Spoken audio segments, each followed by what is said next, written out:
This is considered a very scenic spot overlooking Henderson Lake. It's a very, very high area. You can actually see the trees of the cemetery from the McDonald's parking lot.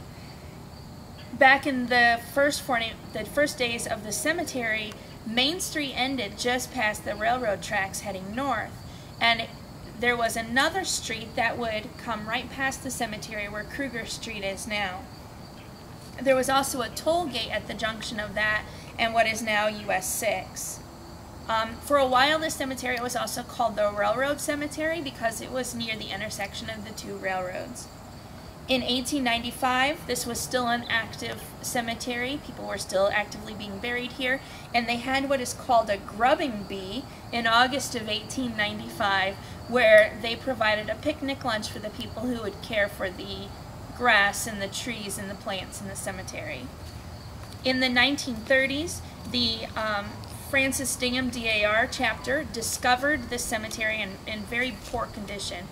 They said it was overgrown with rose bushes, catalpa trees, lilacs, and corn lilies. They had to contact Purdue for a special chemical that would kill all the corn lilies, which I don't know what that is. With an iron overgate thing. It used to say Heaven's Gate. I've heard that that was in the opposite corner of this entrance. So he kept finding work for some of the men of Kendallville during the Depression in here, tilling the soil, restoring the cemetery stones, and that's when they did a lot of the concrete restoration. That's also the time where they built these pillars. The same person who built these pillars are the people who built the really nice rock gates at Lakeview Cemetery, built by the same people. These look different because it was so close to the foundry for so long. It has the reddish dirt on it. There are two plaques here. One was from the DAR, and one was, it was dedicated in 1933, and there is actually another plaque that goes here from 1937 from the city of Kendallville. This plaque actually is still in existence. It's in the cemetery office. They just don't know for sure how to reaffix it to the... Okay, this is Amos Bixler. He's the son of Nicholas Bixler, who was brother to Daniel Bixler of Bixler Lake. Nicholas and Daniel are brothers. This is Amos. He is the first recorded birth in Noble County. He's also the first death. And the original explanation for the cemetery was they needed a place to bury young Amos. Amos was only a year old when he died in 1836. And then these are his siblings, Lucy, and the Bixler plot keeps going that way.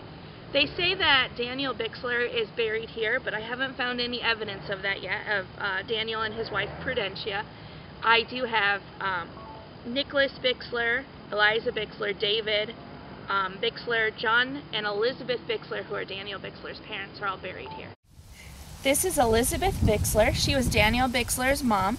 She was, her maiden name was Brick, and this is where she's buried, next to her husband, John. John's right there. Okay, this is John Sawyer and his wife, Charlotte. They met and married in Maryland and moved to Knox County, Ohio, where John worked as a blacksmith, and then they moved to the north side of Kendallville. All the early land records show that most of the ground from here north was owned by John Sawyer, including north of where 6 is now. And during the first few months that they lived here in Noble County, in about 1835, 1836, John Sawyer received notice that a neighbor's child had died. And I believe that that's Amos Bixler that we talked about in the other video. And they needed a place to bury him, so John Sawyer donated the land for this cemetery. Just a short time after he donated the land and allowed a child to be buried here, he went to Ohio to buy some hogs because he wanted to raise hogs. He drove the whole herd of pigs back on foot and caught pneumonia on the way home and died. The family stories say that he is the second person buried here, but it's actually, there's a few more in between. One day when Charlotte was one of the first women who lived in this area, She was walking a short distance from home, which would have been just north of here, and she reached a small bridge over a small creek, and she saw a bear traveling in the same direction as her, so she hurried as fast as possible back to her house. Jackson, one of their children, also had a cabin near Kendallville prior to October 1836, and that's the big stone right there. He's credited with assisting early pioneers with giving them a place to stay while they built their cabins and processed the timber off their land so they could get cabins. There are 15 members of the Sawyer family buried here. John and Charlotte, 4 of their children and 1 son-in-law, and 9 grandchildren. This is Admiral Sawyer. This stone I remember very, very clearly when I came out here in the early 2000s, 2001, 2002, as being the biggest intact, still standing stone in the cemetery. And it was actually this stone that inspired me to volunteer to start restoration in the cemetery, because this is one of the stones that was badly damaged during the vandalism in 2007. You can see the big break right here. And when this stone fell, because somebody hit it, it actually broke 2 stones that were behind it.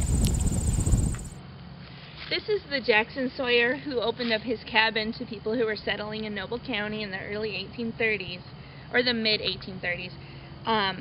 And when we first started restoration in this cemetery, this part of the stone was leaning on the ground upside down, and this part was nowhere to be found.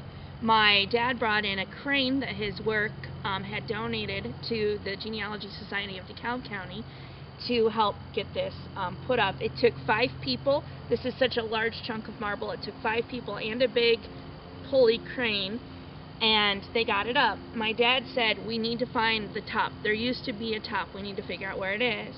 Well, I remembered seeing a large chunk of marble down at the bottom of the hill on the north side of the cemetery. So one of the teenagers that were helping us that day, one of the skate park volunteers, that were looking for volunteer work for the Kendallville skate park, whatever, went down and picked this big chunk of marble up all by himself and carried it up here, and we were able to place it. And it's supposed to be built like this. It's a half of a broken column, which symbolizes that their family's foundation was severed. Okay. Well, this stone is from a family who was buried in the 1870s, so this being a granite stone, it would have been very, very, very expensive. And we've kind of come to the conclusion that there never was a top on this stone, that it was either something they got really cheap or it would have been left over. Because they were just coming into some of this technology to cut granite around the 1860s, early 70s.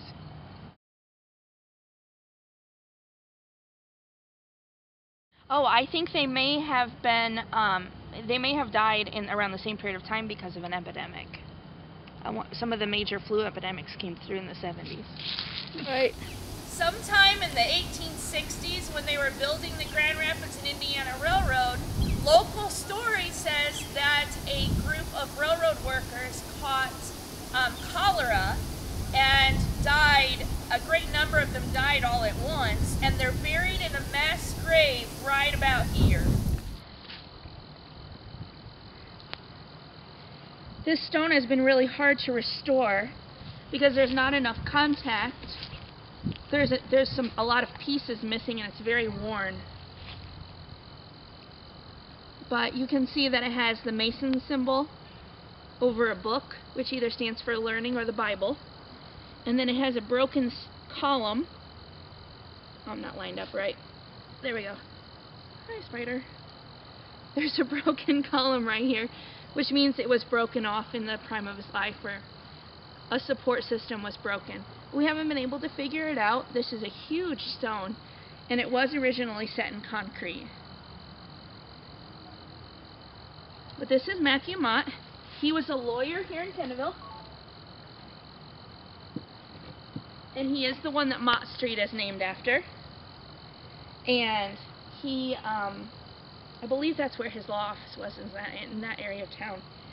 He's the son of Mercy Hopkins and her first husband, And then, so Alphas Baker was his stepfather. He became a regulator, and he is the one who wrote the history of the regulators of Northeast Indiana. They think that he became a regulator because of the theft of his stepfather's team of horses the first night Alphas Baker was in Lisbon. He wrote the entire history of the trial and execution of Gregory McDougall, and if you can find an original copy of Matthew Mott's book, it's worth several $100s. And what was a regulator? Oh, a regulator was a vigilante, an early vigilante before there was a lot of law around here. And their main goal was to stop the horse thieves.